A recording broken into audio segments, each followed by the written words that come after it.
Hello, today I'll be explaining step 1 and step 2 of the exercise. Step 1 goes over how we use our voice effectively, how our nonverbal cues or body language can affect our presentation, and also the different types of visual aids that can be used within your presentation. So our voice is an essential aspect to when we give information and also when we voice our opinions about certain topics.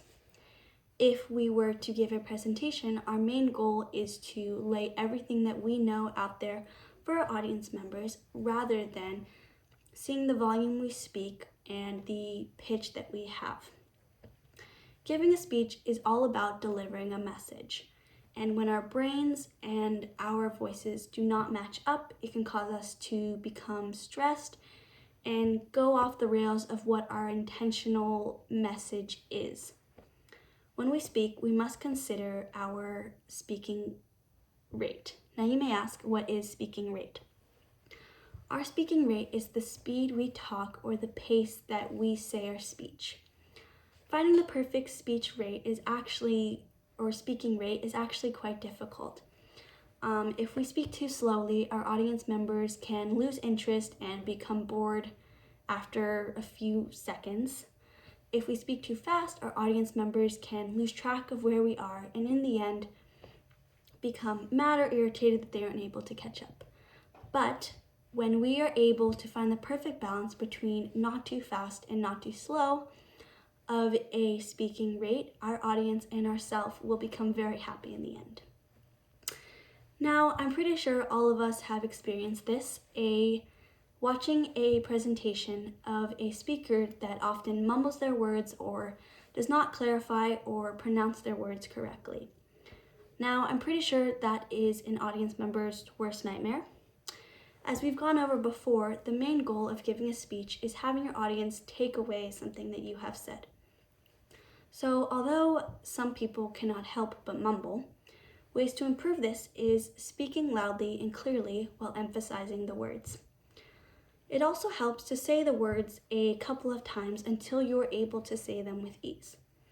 Now, once we have established our voice and delivery, we move on to learning our body language. Most often, nonverbal cues can be picked out of a batch and can be pretty easily identified. Our nonverbal communication, such as body movement, physical appearance, and our qualities of voice are very important when giving a speech, because it basically shows the audience if you are nervous or confident. Our facial expressions can also say a lot about how we feel. With our facial expressions, audience members can see if we are excited, stressed, confident, or nervous. Along with facial expressions, eye contact is another important aspect. When we give eye contact, we are telling our audience through our eyes that we want to establish a relationship. Similarly to when we use eye contact with a friend, we use eye contact when we give a speech to show our audience that they are recognized and that we want to respect them. Although it is impossible to give eye contact to everyone in your audience, most often speakers will use a technique called scanning.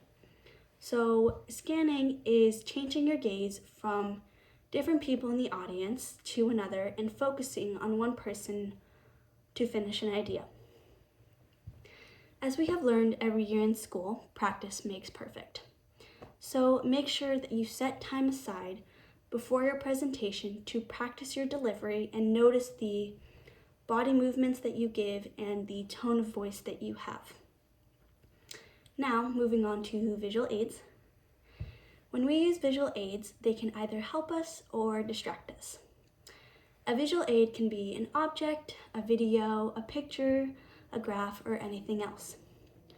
When we use visual aids, it is important we choose something that will help our topic. When presenting a visual aid, it is important to maintain eye contact with your audience while showing your visual aid. When presenting, you never know what will happen next, so make sure that if something were to happen to your visual aid, you have something to fall back on, such as your presentation. Moving on to step 2, it talks about a series of videos that basically correlate with each chapter of the book. The first video is spoken by Peter Baker and it explains how we can improve our voice. When we become nervous, our voice often becomes shaky or goes into a higher pitch. When we are stressed, certain muscles in our throat will tense up and cause our voice to change. When this happens, we need to focus on relaxing these muscles and become more aware of the tone that we want to have when we are giving a speech. The second video is by Joe Navarro, and it talks about how to read body language. Our nonverbals can tell us a lot about our opinions towards things and our emotions. Different body movements signal different messages. For example, if a person looks around the room after being given a question, that could signal that they are thinking about a response or are denying a question. For FBI agents, they use nonverbals to identify people who may look suspicious or guilty of certain accusations. Everything we do gives off different signs. So when we speak to people, they use our nonverbal cues or facial expressions to respond back appropriately. And finally, the third video talks about 5 different tips to use while using visual aids. The first tip is to not have a visual aid just for the sake of having a visual aid. When giving the option, make sure it is relevant to your topic and is explained correctly. The second tip is to not have your visual aid be filled with words. Too many times people will give a presentation and on their PowerPoint they will fill their PowerPoint with words. And this ultimately causes the audience to focus more so on the presentation or the visual aid rather than the speaker. The third tip is to not have your visual aid be passed around the room. Similarly to step 2, this causes the audience to focus more on the object rather than you. The fourth step is to know the setting beforehand. You want to make sure that your voice is being heard even for the people in the back. You also want to make sure that the words on your presentation or PowerPoint can be seen from the people in the back. And the last step is to make your visual aid not the entire presentation.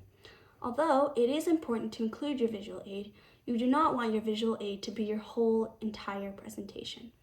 If something were to happen to your visual aid, example, leaving it at home, or the information is incorrect, or there's technological malfunctions, you want to make sure that you have something prepared to present your speech without your visual aid.